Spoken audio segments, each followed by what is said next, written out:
बहुत समय पहले एक घना जंगल था। वहां एक छोटी सी सुंदर चिड़िया रहती थी जिसका नाम था चुनमुन। चुनमुन हर सुबह मीठी आवाज में गाती और फूलों पर बैठकर रस पीती। पूरा जंगल उसके मधुर गीतों से गूंज उठता। लेकिन उसी जंगल में एक चालाक और स्वार्थी कौवा भी रहता था।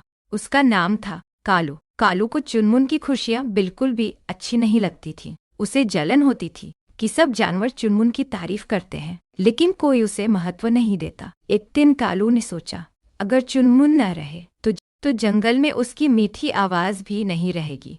फिर सबको मेरी काव काव ही सुननी पड़ेगी। उसने एक चाल चली।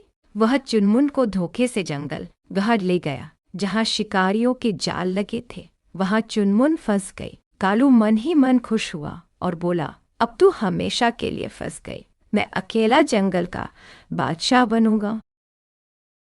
शिकारियों ने चुनमुन को पिंजरे में डाल दिया और बाजार ले गए। पिंजरे में बंद चुनमुन बहुत दुखी थी। वह रोज आसमान की ओर देखती और भगवान से प्रार्थना करती, हे भगवान, मैंने किसी का बुरा नहीं किया, मुझे यहाँ से आजाद कर दो। कुछ दिनों बाद अचानक बाजार में तूफान आ गया। पिंजरा गिर गया और टूट गया। चुनमुन फुर्र से उड़ गई। उसे अपनी आज़ादी वापस मिल गई। चुनमुन फिर से अपने जंगल लौट आई। सब जानवर बहुत खुश हुए। लेकिन जब चुनमुन को पता चला कि कालू ने ही उसे धोखा दिया था, तो वह चुप नहीं रही। उसने जंगल के सभी पक्षियों को इकट्ठा किया और कहा, हम सब मिलकर ऐसे स्वार्थी और धोखेबाज कौवे को सबक सिखाएंगे।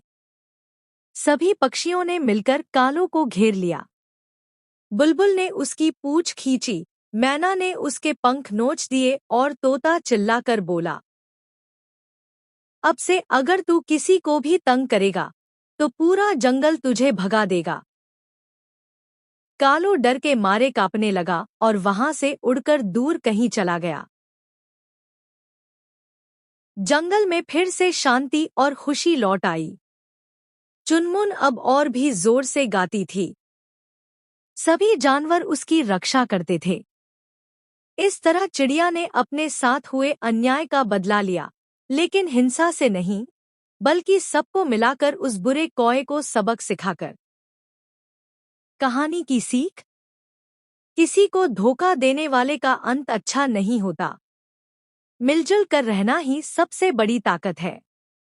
किसी की सरलता या भोलेपन को उसकी कमजोरी मत समझो।